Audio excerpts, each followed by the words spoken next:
Hi, welcome everyone. Welcome. We are getting everyone joined and connected here in our Zoom room.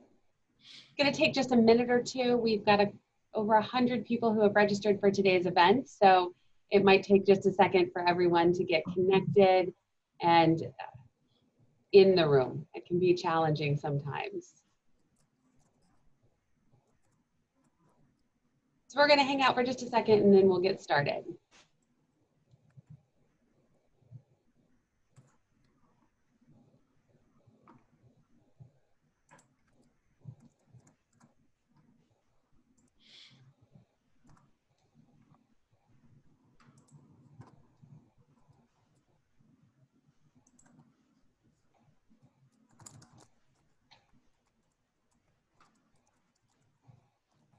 All right, welcome everyone. We are just getting everyone admitted into the waiting room.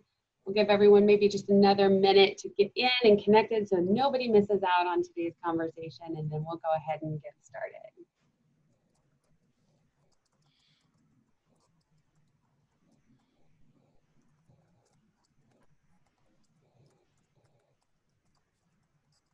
All right. I think we'll go ahead and get started. And I will just let everyone in as they hop on the call today. Thank you all for joining us. My name is Jennifer Thompson, and I'm the Executive Director of NASW New Jersey. And I am incredibly honored and grateful to have Sharea Farmer here with us today. Sharea is a clinical social worker with 15 years of experience serving both private and public sector, and is an advocate for wellness, diversity and inclusion, race, equity, and trauma-informed practices within all of our roles. She is an expert in all things related to race and trauma, and is going to help us today in our conversation, self-care for the Black community during COVID-19 and Black Lives Matter. There are so many challenges that the community is facing today, and I am just incredibly grateful that you're here with us to lead this conversation and to give everyone some tools and just resources to help cope during these times. A little bit of housekeeping before I turn it over to you. I am going to hopefully mute everyone. Give me 1 second. Well, we'll talk about it when I get done with this call, but I am muting folks, sorry. The Zoom room fun, right? A little bit of a housekeeping. There is an opportunity to chat in the group chat onto your right-hand side. So we encourage everyone to dialogue there. Helen French from our team is in the group chat moderating. You can ask questions there. You can raise your hand there. And if you have a question you'd like to ask privately, feel free to message it to me directly, and I will come online and I'll ask it as well. And we really want today to be a conversation. So I invite you to raise your hand, to chat, to open your mic, and to ask questions, and really let this be a place for conversation today as well. So again, welcome to the conversation, and Sharea, thank you for joining us. I'm going to turn it over to you, but I'm here on the back end. All right. Let me make sure okay, I'm good. Everyone can hear me? All right.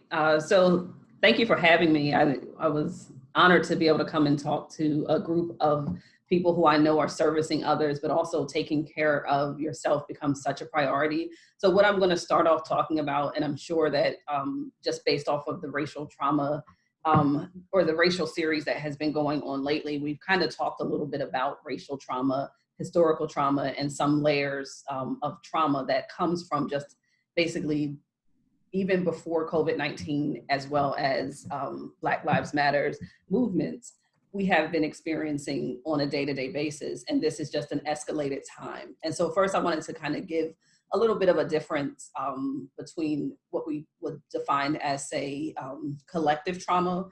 Collective trauma is what we're dealing with when we talk about COVID-19, which means that any and everyone has gotten some type of impact and or experience related to it. Sometimes, in some cases, good, right? And some people's experience with COVID-19 gave them downtime, made them feel like they could literally do something new with their lives, set new goals. There was a lot of people trying to commit to writing books, starting businesses, right? So what started off as a collective trauma, within that trauma, we've already been existing as Black people and people of color in general with what is considered historical and racial trauma. And racial trauma is very specific to marginalized or oppressed populations.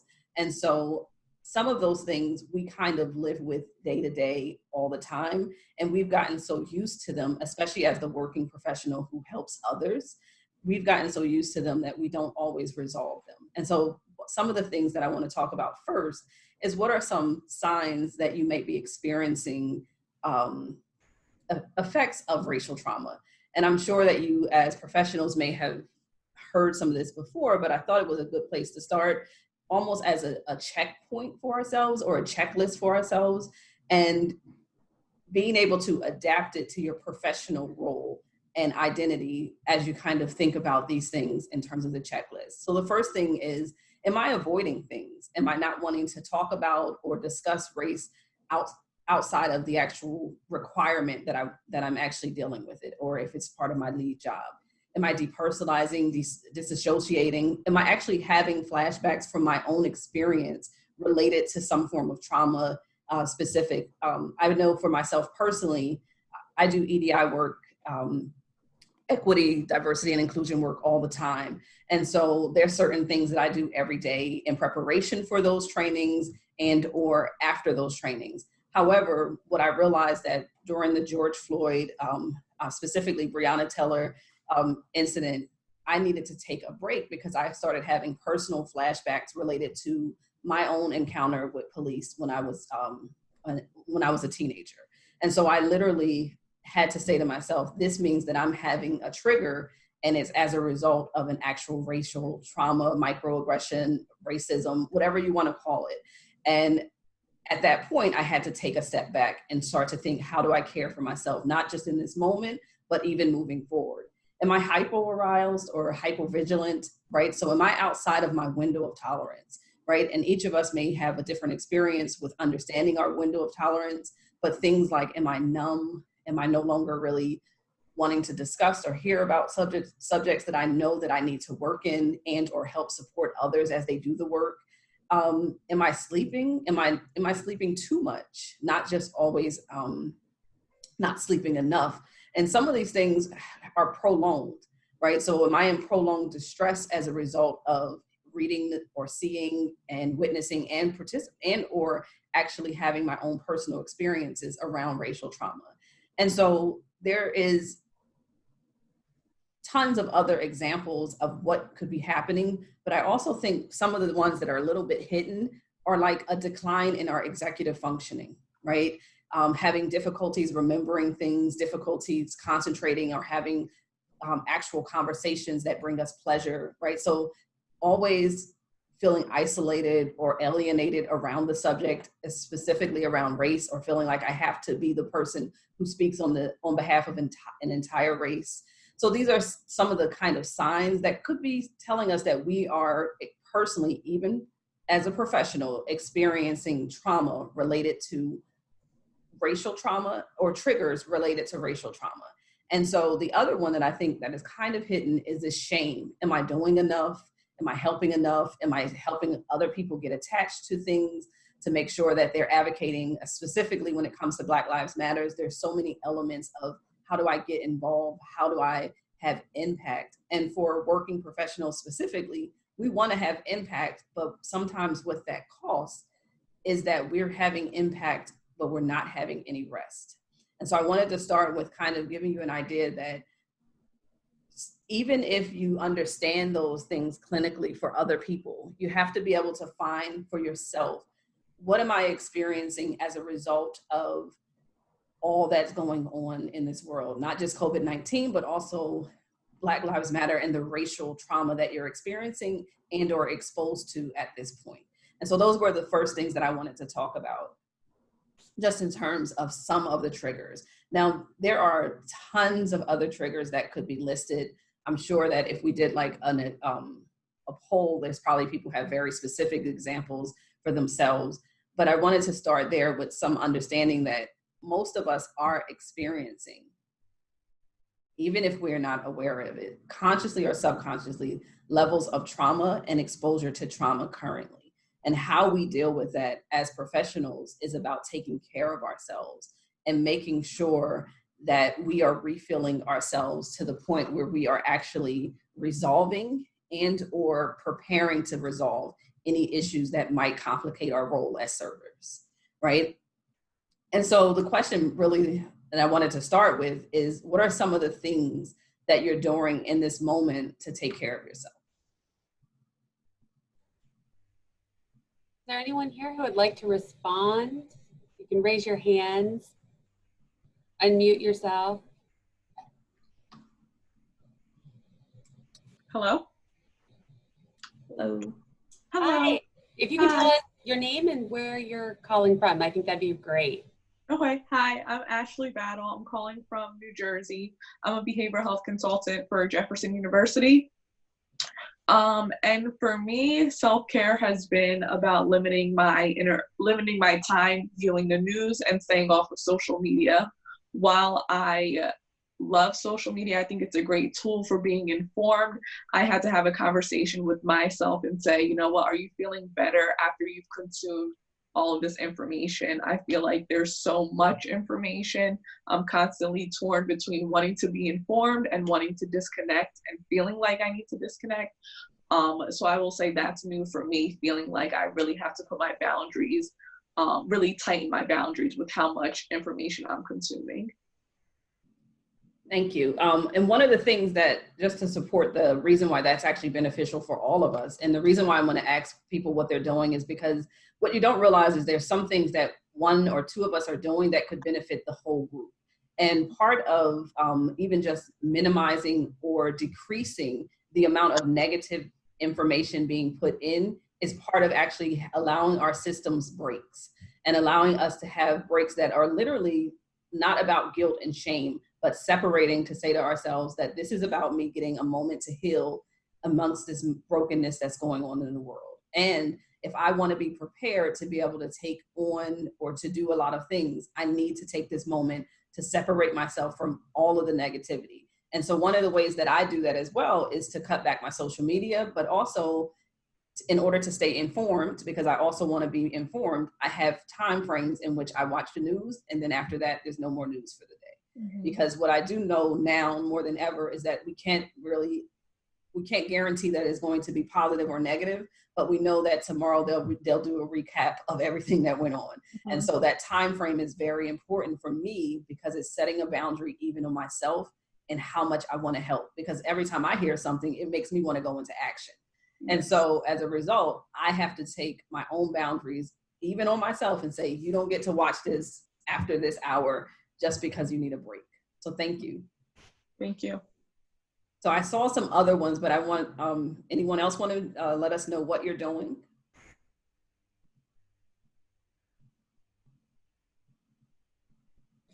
I'm trying to read the chat. Certainly a couple in the chat box, walking, talking with friends, checking in with loved ones, missing the gym, I feel that. Just making sure that they're talking with their therapists as well and connecting with others. Okay, so let's start with let's start with the walking, because I know that most times when we think about self-care, that's the first thing people go to, which is, what are you doing physically, right? But there's a reason that we do that, is because trauma is felt in the body. And we all know that clinically and we know that professionally, right? However, even us as professionals, we're like, well, I don't need that because I know it. But the reality is that every single day we need fresh air. If that means that we go out on our patio, if we open up our window, if we can't get out that day, we need certain things that will stimulate our actual physical system. And so taking walks is a good option. One of the things that I do every day, I do 3 miles a day. They open back up our park, so that allows me to now do it actually in a setting. I still wear my mask. I'm still very cautious of all that's around me. However, I do that for myself so that way I can literally start my day. And so I do it in the morning before I start with my work for the rest of the day. But then I saw that people also said yoga. They said, also I dance at 6 o'clock every Wednesday. There's some free person. If you ever need an option, someone on Facebook is doing free dance classes. I'm going to take it because for right now, I can't go to my actual physical dance classes, but it gives me an option to actually move. And so really physical wellness is an important part of our self-care because it actually helps us to physically not just heal, but also be available to do more. So making sure you take walks, get some exercise. If you're not big on the gym / move a whole lot of movement, do something for 20 minutes. Take a walk, dance in your house, turn on your favorite playlist, and just kind of move around to make sure that you're physically taking care of yourself. All right, so what were some of the other ones? Connecting with friends, right? So then automatically my trauma-informed hat comes on. So some of the work that we talk about with trauma-informed is how do I feel psychological and emotionally safe? And so all of us have an opportunity to build a list of our top 5. Who are those people that I know when I call them, they bring out the best in me. They bring out an emotional feeling that is positive, that I know it refills me and makes me feel energized, right? So who are those 5 people for each of us? If you can't get 5, get 2 strong ones, right? If you can't get up to that list, and also realize that those 5 can be variations of relationship. They don't all have to be your best friends. It could be some of your colleagues who make you laugh. It could be some of your old friends from high school that maybe we're not as close, but when we talk about playing on the same basketball team, it brings up such a good feeling for me, right? So finding that top 5 where you can go get re-energized and also get what is considered collective care, right? Because if you get that good feeling from them, you're most likely giving them that good feeling. And that in itself is a service. So you get to be able to have self-care and take care of yourself and take care of others at the same time. So find that space for yourself to really connect with others. I know that we can't physically do it in some ways, but now that we are allowed to do a little bit more of connection, you can do social distancing outings, right? Where you can be 6 feet away and I'll be 6 feet away with my mask on, but we get to laugh and enjoy this outside together. But finding that is extremely important because you need to refill. And part of us as in general, we're relational people. And relational people require us to connect. I don't know if you wanted to speak. Someone. Yeah, we have Dr. Anthony Hill. You've unmuted, got your hand raised. Yes, Ms. Farmer, I really want to thank you, and I want to thank NSW New Jersey for having this. This is my second call, and I'm very fortunate to be on this call.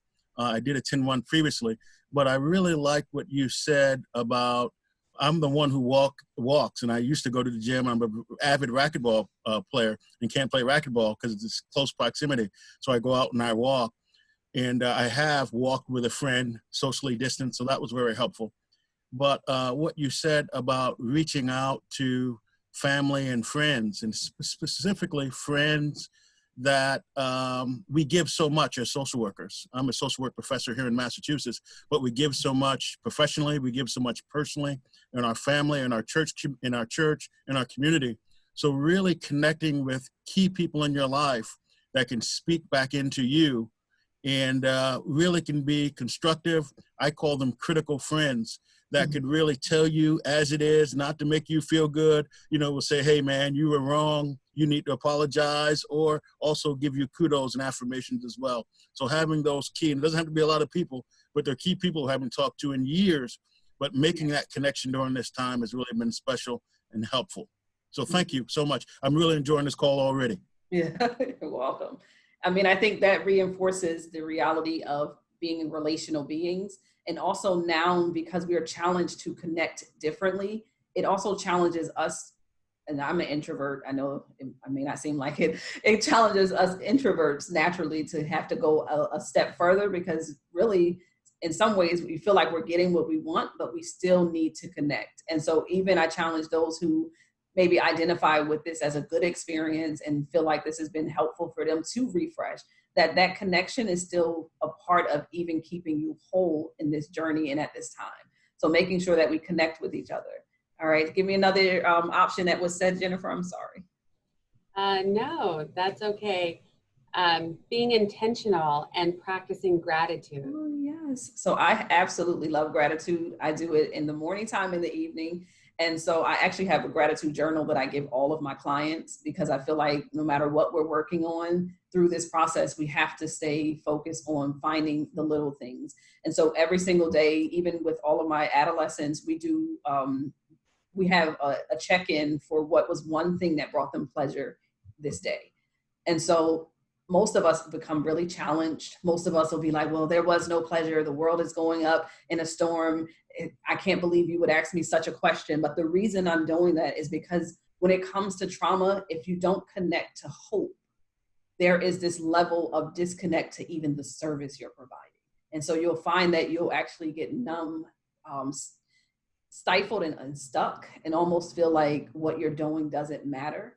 And reality is that that gratitude, or that intentional gratitude every single day, it benefits us. It also has been proven that when you're grateful and gratitude, it restructures your brain towards looking for more things that are good, right? And so part of the reason why I do it with all of my clients, and specifically my adolescents, is that I want them to start using it as a habit that they can keep even after therapy, even after any of the work that I'm doing with them.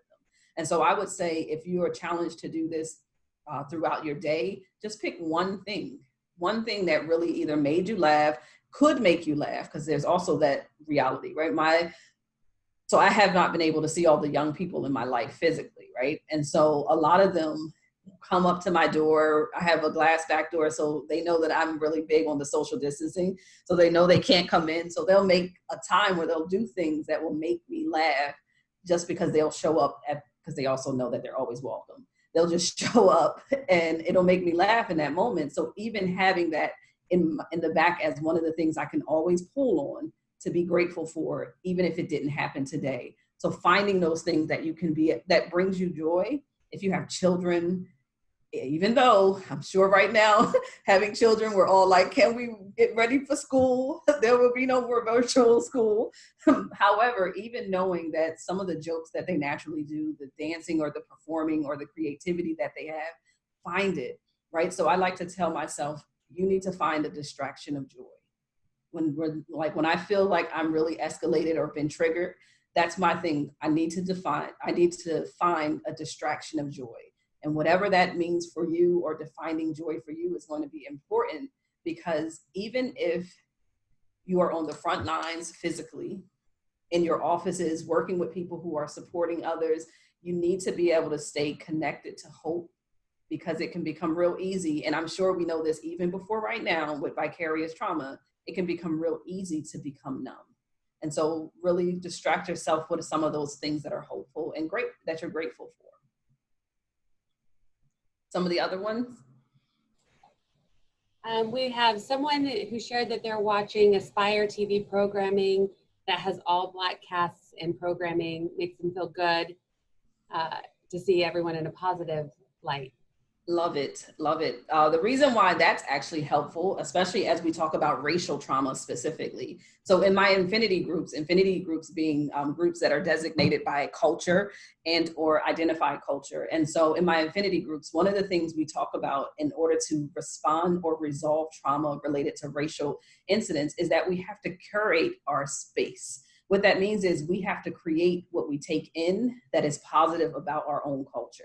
And so literally, whoever is doing that, without even knowing, you're resolving part of what we're dealing with as historical or racial trauma, which is literally saying to ourselves, there are things that I want to create in my environment that reflect the truth about how I see Black people, that reflects the truth about how I see the world and how I want it, right? And so what that means is, if we curate our space and we think of like a museum, we move pieces so that our eyes are attracted to going this direction. We move pieces so that the boldness of the art makes us feel good, right? And so we actually can do that with our television shows. We can do that with the artwork that's in our home. We can do that with the books we're reading. We can do that with multiple things that will actually help us to resolve in ourselves individually as well as community, right? Because my concept of self-care is is not just the individual. My concept is very much about the collective care.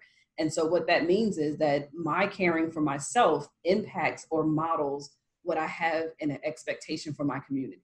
And so if I can do that with my environments, I'm already helping people to see that when they come into this space, you feel love, you feel you feel like you belong, you feel like someone sees you, you feel heard. And so without even knowing, please, if you don't already, find yourself some good Netflix shows. They can be layered and different things, right? So it can be comedy. Everything doesn't have to be serious right now. So you can do some comedies related to Black culture. You can do some different documentaries, but making sure that you're even spacing and having boundaries around those, because if you are a part of the Black community and or people of color, you have personal experience and lived experience that gives you an opportunity sometimes to take a break. Like, you don't have to watch everything. You don't have to know every fact and or specific documentary that will tell you this story. Every moment of your life, take a break and curate with some other things that can reflect the positive of your culture as well. I've unmuted myself. I always fall in that trap. Christine, welcome. Hi, thank you so much, Jennifer and Ms. Farmer, for doing this today. Ms. Farmer, I really connected with what you were speaking about with regard to window of tolerance. And that's something I've recently learned within the last year and a half while working with children, and just us being able to understand what's happening in our bodies and how those symptoms are then giving us an indication of what we need in terms of self-care. So there's times when I'm going to need that physical movement, and there's times when I'm feeling lethargic and I just need to binge watch a few shows. But then I think a big piece to self-care, especially as professionals, and many of us might even be sharing this with our clients already, but permission to take that self-care, right? So not just feeling like so compelled and obligated to stay in tune with what's going on, but also to just say, like, I'm gonna give myself permission to disconnect. That's how I'm practicing my self-care. And I would think even to step it up a notch, I give myself permission and I require it in order to be able to serve, right? I'm going to give myself the permission to get refilled, to be back on the front line. I'm going to give myself the permission to know that the reason why I'm distracting from this, from all the toxic things that might be in my environment, is that I need to be able to do that, to be able to come back in a healthy way. Because the other thing is that we don't want to lose track that if we don't refill and we don't refresh, we're not as helpful as we actually think we are, right? We might be present physically, but that doesn't mean we're actually present in a way that isn't showing that we're outside of our window of tolerance. And I hope that, was it Christine? I hope that one of the things that, because we're speaking window of tolerance, is that you know for yourself what's those physical checklists, right? I know that if I get numb, then that means that I've gone too far. If I get to the point where I feel unsafe, or if I feel like I'm being impulsive around like eating and or areas that are like, or even sleeping too much, then I know for myself that, I mean, I'm at my hypo arousal level, right? I've now shifted from just being in my calm, cool, collective to hypo arousal. So finding for yourself, there are tons of images online where you can literally see the window of tolerance. And if you need to, make it a checklist, right? Make it a checklist for yourself personally, and also teach your clients to do that. Because one of the things that I also feel that as professionals, regardless of the type of social worker you are, if we are going to service others, we also should be demonstrating what we're expecting from them, right? If I'm asking you to care for yourself, if I'm asking you to take care of yourself, and then you see me sitting there and never moving, never doing anything, it's kind of hypocritical. And it also, just like with parenting, it really is hard for you to tell me to do something that you're not modeling, right? So thank you. I don't know if anyone mentioned, go ahead.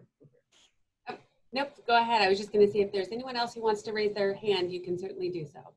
So the next thing that I was going to say, just regarding finding physical and emotional safety within the moment, is really finding out what you need to be grounded, right? So for each of us, it's very different. Some of us are masters at doing meditation, right? And then others can't sit still enough to do it, and or we just don't have the concept fully for ourselves, even though we might teach it to others, right? So the other thing that I would recommend is being able to learn some really basic mindfulness techniques, right? So if you can't master meditation, I do think meditation will allow you to fully get separated from the moments and give you a moment of actual physical peace. However, if you can't get there, you can also do mindfulness activities like coloring. I color still. I actually listen to this. This is how I transition since we've now come to virtual fully. I used to transition with music coming home after my office because it was something that made me feel good. What I realized the first couple of weeks after seeing clients on virtual is that I wasn't really transitioning. And so it was actually feeling like my days were like never ending. And so what I started doing was literally after my last client every day, I would just take out a coloring book and just color. And it was almost like a mindfulness activity that would give me a mental break, but also a physical break between I'm actually going home, even though I'm already home, and I'm working. And so what it did became my stop clock, but it also gave me a break from everything else. And so find something that really could be a mindfulness activity. You can do that with walking. You can do that with eating. You can do that with visual pictures. I know if anyone has a background in like DBT, you can do core mindfulness where you actually literally just do a distract, observe, and describe, right? You get straight to it. You just find a picture in the room and just point out all the details of it. Literally what that's doing is giving you a mental pause, because this work, especially the work related to racial trauma and the work related to just trauma informed in general, is going to be exhausting, and it's going to be continued whether you're here or not. And so I'd rather you be here and healthy than to be here and worry more about yourself and you can't be here, right? So one of my favorite people to mention regarding self-care is Audrey Lord. So you see her quotes everywhere now, right? She's like, the self-care, no self-indulgence, but really, if you read the articles in which those actually came out of, that was about activism. That was about social justice. That was about feminism. And those are all difficult things to navigate in general. And so when she was talking about it, she was actually talking about really, if I don't do this, I can't be prepared politically. I can't be prepared to fight a good fight. If I don't take the time, and you can call it self-indulgent, because she uses the word this isn't self-indulgence. But the reality is that you can call it that, but really this is a requirement for me to be healthy. And for me to be able to do it, I have to be able to take care of myself, right?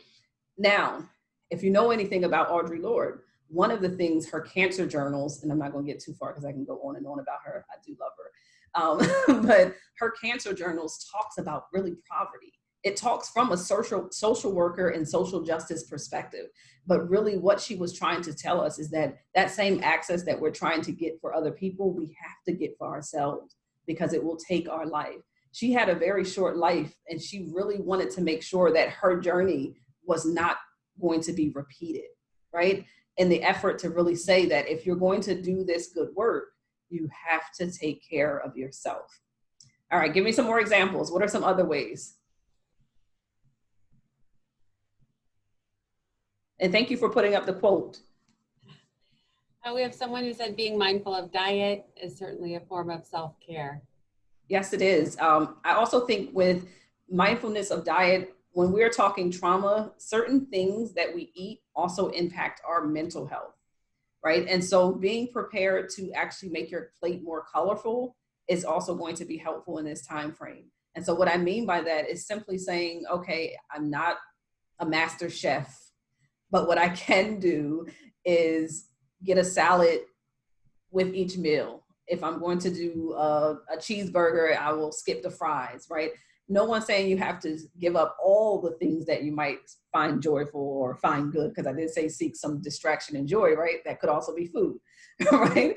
But what you want to do is also start to include, how can I also take care of myself with what I'm eating, right? And so one of the ways that I do, I love grapes. And so instead of doing popsicles, I freeze them, and then I have frozen grapes, and it feels good in the summertime to eat frozen grapes. And so finding different things that you can do to make your food not just about physically feeling better, but also starting to heal areas of your body that you may not even realize that it needed. Oh, thank you for sharing the cancer journals. Another good one to look at for Audrey Lord is her actual, when she talks about the statement, we can't dismantle the master's house with his own tools. The actual full article is literally about intersectionality.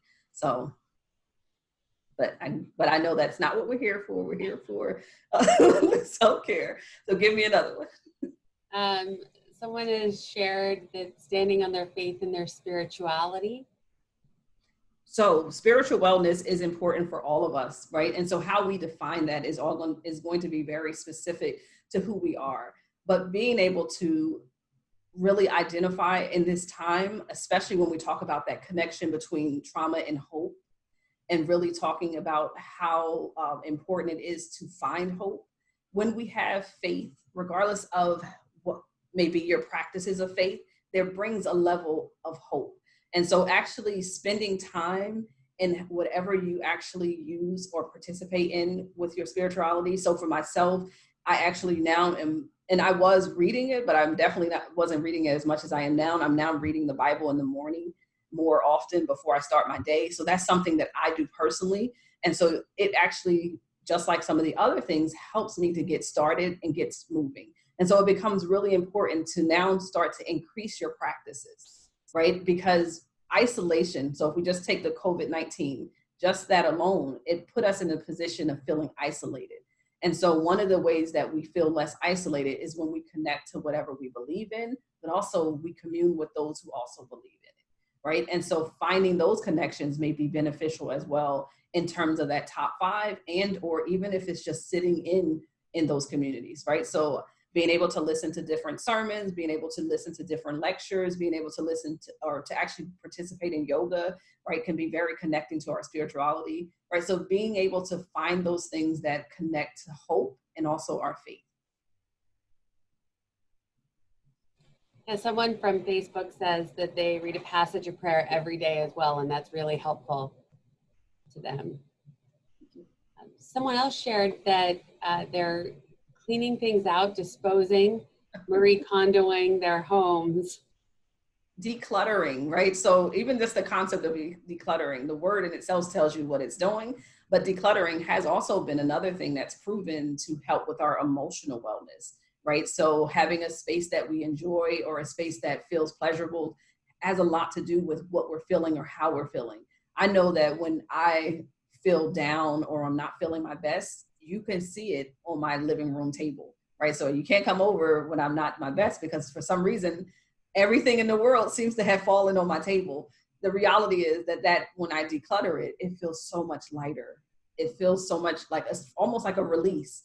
And what it really is releasing that extra energy that it even takes to think about having to do it, right? So that's actually a really good thing. If you have the time and, or it could be your distraction, right? It could be your distraction to pull away and say, when I go in, I'm just going to clean out my closet. Whenever something puts me in, I trigger physically or mentally, and I just need a break, I'm going to go in my closet and throw out the things that I haven't worn the last year.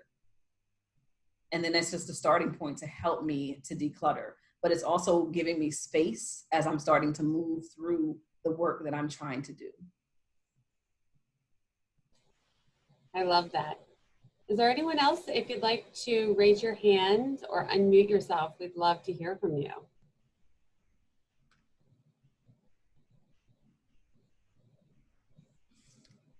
So I also wanted to just talk a little bit about how we're supporting our staff if we are supervisors. So my background is also as a supervisor.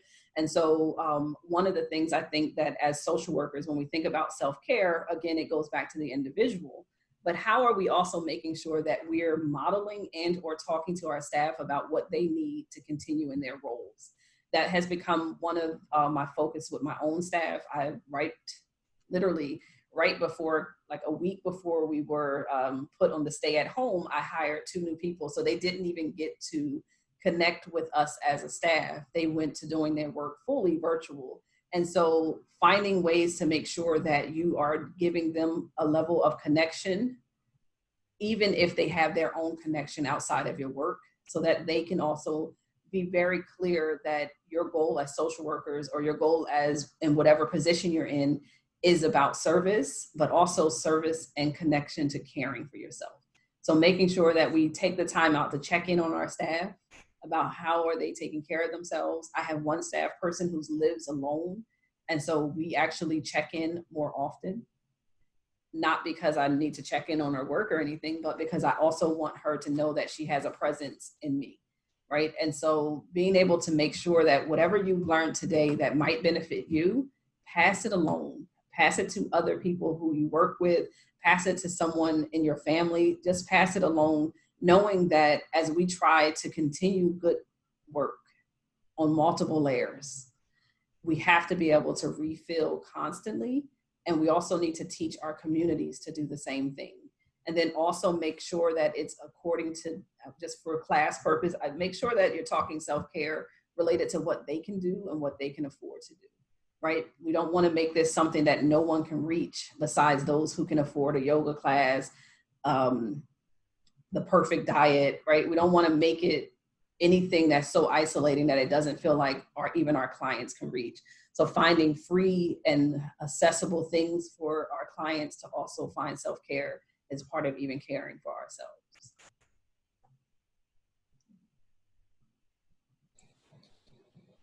That's so important that it becomes accessible and that people can easily do it, and you're not adding to your list of burdens by, oh, I would participate in self-care if I had more resources or something. Mm-hmm. And that's really helpful. And one of the ways to do that with our staff, if it's not just, even for yourself, like not just for our staff, one of the ways to do that is to create a list of free things that you can do that make you happy and or bring you joy. And that could be how you actually participate in self-care every day. Is picking one thing from that list as often as possible. One of the things we've started to do as a family during all of COVID was every time we found something new that we tried and we liked, we've written it down on the chalkboard in our kitchen. So when we get bored or we need a moment of, relaxing or self-care, we go back and we say, oh, okay, we've come up with these new 6 things that we like, and we can revisit those if we've forgotten about them. The other thing, if you are not a walker, just in general right now, especially if you are a person of color, there's this really cool organization 2 Black women have started a while back, but it's been picking up steam lately, where they actually do Black History Boot Camp on one Black female each week or each day. And I think it was 21 days in total, and you can find the recordings on Spotify. You could actually walk for 30 minutes with some audio and be actually listening and learning, but also still doing an actual self-care activity. So finding those ways, if you have a girl track, there we go. If you have a favorite activity or daughters of, thank you, you guys are on it. I'm sure I wasn't the only one enjoying those great podcasts or the great summaries of some of the women. And so it becomes really important to find something that you can also offer to others that might be free, but also can put you in a position to continue your work, but still take care of yourself at the same time.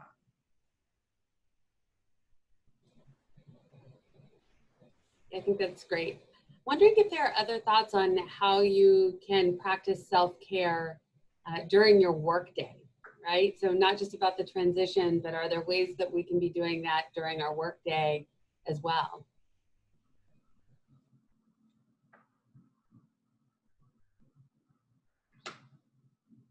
Was that question for me or the group? Because I can answer it. For you, yeah. Okay. Yeah, any thoughts on it? Sorry. Well, I'm hoping, and I know this is much harder for social workers, so I do a lot of different trainings with different types of social workers. Take a break. Like, for some reason, we have like this shame or guilt that we we hold around like, I got to get done. If I don't do it, it won't get done. And the reality is that part of even the self-care to make sure you're refilling and taking care of yourself is taking breaks. And someone said they're doing a color break. I think literally that's awesome, right? So taking breaks that will literally get you away from the work, right? So when I take my break, I leave my little dining room area where I'm set up to do work. I literally will go upstairs just so that I can be in another place. I open up my back door if it's nice, walk out to the end of my yard, come back, find a way to take an actual break that physically separates you from the work. You can also still do that mindfulness activity like the coloring. You can take the walk. You can do something that literally says, I'm separating from work for this moment. And don't, in that time, take your email, your phone, your different stuff that already kind of grabs your attention to get you back onto work, right? Oh, I got to do this. I got to do this. Because that 5 minutes could cost you 10 years of your life. So take the break, right? So if we don't do it, I mean, for self-care purposes, also, one of the things that I do is I make sure that my screen savers are like places that make me smile or make me happy. So when I am doing some work or have something going on, like my backdrop, it says like, pick love, pick this, pick that. So I do things that I can visually see that will help me to even take mental breaks while I'm doing my work. So, and then the other thing is, depending on the type of work you're doing, having breaks in between conversations that are difficult, right? So I said earlier that I do EDI work. DEI work is one of the things I do is I don't do trainings back to back. So if I have a training, I have a day off in between. Whatever that day off in between, I need to do something that takes care of me, right? So finding ways where you can continue your work, but you take pauses and or have spaces where you can kind of break up the work.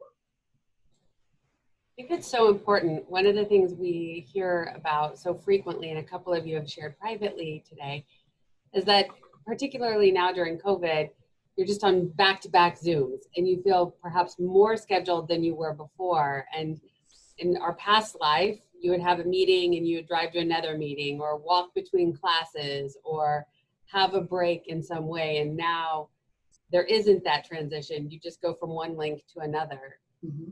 And so you have to, again, give permission for it, again, require it. And you have to start either scheduling it in. And so even for me as a therapist, because I'm doing, I still see clients on 2 days. And one of the things I do, my sessions in office, they used to be back to back. Now they're not. So I literally have like a 15 or 30-minute break that says, I just need to take a step to resolve that I need to get back to even seeing another person, really sit still for a second. And sometimes that I literally will go over to the television and turn it on and watch something that makes me laugh, and or I'll just lay down and just let the moment happen, because it's going to be time to do work again, as there always has been.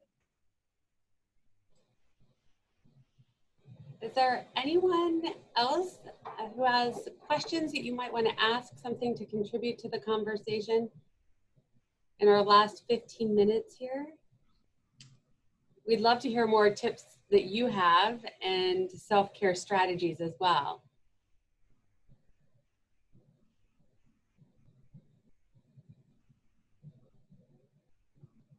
Quiet little group today. Mm-hmm. Well, I think self-care can also be intimidating because most of us, and not all of us, but most of us know that we are neglecting sometimes this area because of all the work that we have to do. And also because we really are trying to make sure that our clients have someone to count on.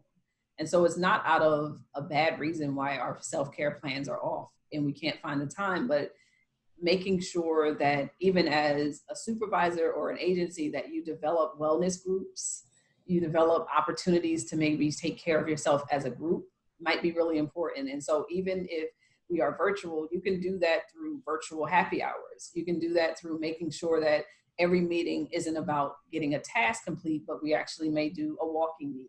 We may do a walk and talk meeting. We'll do different options to bring in self-care as almost a norm, more than just someone telling you have to do it and you're like, I can't find the time. I don't know, when am I going to do that? That sounds nice and that sounds good. But the cost of not doing it is that you don't get to continue good work. Yeah. Someone has shared that they have at their job, they have 10-minute fitness break every Monday, Wednesday, and Friday that includes yoga, meditation, short cardio. That's a really great way to just build in quick time for self-care. Someone also shared that they have healthy snacks in between breaks. And it can be easy to forget to eat, and certainly forget to eat healthy. Mm-hmm. And that's where we also want to make sure we don't beat ourselves up, which is that if we can't eat every meal healthy, eat one different. If we can't eat one thing, one full meal, eat one substitution within the meal, right? Being able to start where you are with self-care is extremely important.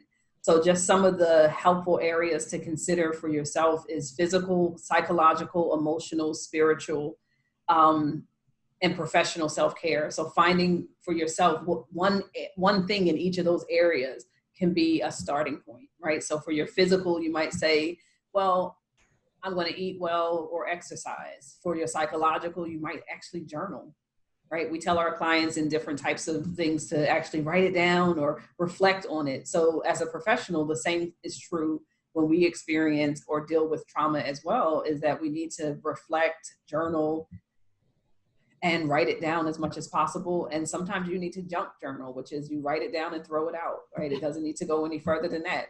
But finding that opportunity to get it out, better out than in. And then emotional self-care, which is really that thing about seeking that joy each day, is going to be really important. Engage in laughter. Like find a cat video or something that makes you laugh. Really engage in it at least once a day as much as possible. We talked spiritual already. Pray, meditate, do as many or as possible virtual religious meetings as possible that make you feel good. And then create like healing circles within your relationships and your friends, where you literally only call or talk when you're going to do positive conversations. We're not calling to talk about what's going on in the world because we do that enough, right? So taking those breaks where they really are about a healing opportunity for each person involved in it. And then our professional self-care, we just close with it. Like we talked about taking breaks, take a vacation, even while we're in COVID-19, right? You don't have to, like, even though now it's like, well, I don't really need to because I'm home. No, but you're home and they still have access to you. So take a few days. Literally, I took Thursday, Friday off last week, but I also was like, well, I might as well throw Wednesday in there, right? Because it's an opportunity to take a full break where people don't have contact or access to you in a way that puts you on. And then balance. So I'm trying to catch all of the ones that I know that I talk about with every group. Really and balance, life, work, play, rest. Think of it that way. Life, work, play, rest. Somebody has shared privately the idea of trying new things, right? Like this is a great time to try new things, but also give yourself permission to not stick with those things. So, okay, so you're going to try to run, or you're going to try, a new yoga class online or a DVD that are now free and available. There are tons of new resources out there, but just because you try it doesn't mean you have to stick with it. Agreed. I love that. And you might just try it for once for fun. Right. You never know. One of the things that we've really talked about in the last couple of sessions that I feel like social workers are challenged with is just giving ourselves grace as well. And we're really good about giving that to our clients and our coworkers and everyone else. But sometimes we're a little bit harder on ourselves and we beat ourselves up for not making the time. And I think part of good self-care is just being kind to yourself. And it's okay to feel all of the things and confused and angry and overwhelmed and just want to check out. And it's okay also to get help if you're struggling additionally, right? I think sometimes even as professionals, we think we can't reach out or go for that additional help. But if you need to talk to someone or you're finding that your plan isn't working, maybe someone else could help you to at least clarify it and get it into focus where you can be supported, right? So being open to even getting support professionally as a professional is helpful. Yeah. I know a lot of social workers struggle with that. We're a helping profession, but often hard to reach out and get help for ourselves and make that time. Mm-hmm. Well, we're wrapping up a bit of our conversation today, but I wanted to just follow up with the group on other things that we might be able to do for self-care. We certainly want to hear from everyone, hear about ways of which NASW New Jersey can support you and to create space for conversations like this, things that will help you in your practice. We are starting a social work shared interest group for Black social workers. I hope that you all will join us on it. This is really a space for the community to come together to talk about issues and challenges and in a safe space, and talk about issues and things that we can do as a chapter and as a profession to grow and do better. For those of you who are on our listserv, you'll see more information come out in the next couple of days about that. But I'd love to just wrap up today's conversation with ways of which you think that we can continue this conversation, this dialogue. What would be helpful? Either from you, Sharea, or anyone here on the line, I'd love to hear.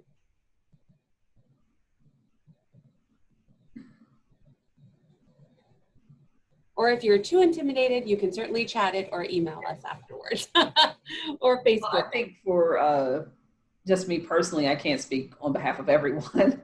I think it's always helpful to have forums where you can speak freely about what's going on in this country, and specifically to race and also the racism, and even some of the anti-racism work, like speaking out loud what those things are that are being done, and the expectation that how can we support it, but also just sometimes witness it. Right? So I've also, as a member myself, I've watched you guys do a good job at trying to make sure there were some different access related to the injustices going on recently. And so I think continuing that, I think being able to hear from that interest group will be interesting moving forward, and to find out what the goals are of that interest group related, because one of those things could be self-care while dealing with historical or racial trauma. Well, thank you. We've got a couple of people clapping virtually. I love Zoom. Thank you. The virtual claps and the appreciation for your expertise and your time here today. We do like to be punctual. We know that everyone is taking just an hour out of their day and have clients and meetings and other things to click the next link for your day. So I want to make sure that we're wrapping up on time. But Sharea, everyone really appreciates your time, and lots of kudos in the chat, and appreciation for the discussion and the conversation with colleagues today. So it was really wonderful. Thank you so much. I enjoyed this. I hope that we continue to have the discussions that move us forward as not just a profession, but as a world. Absolutely. Well, I certainly am grateful for your leadership here and your expertise, and everyone for joining us, both in New Jersey, but all over the country. We've had a great cross section from North Carolina to Virginia and Massachusetts, and it's really fun to see social workers from all over the country come together today. So thank you so much for joining us, and stay tuned. We'll definitely have more of these spaces for conversation. Take care. Everyone, have a great day.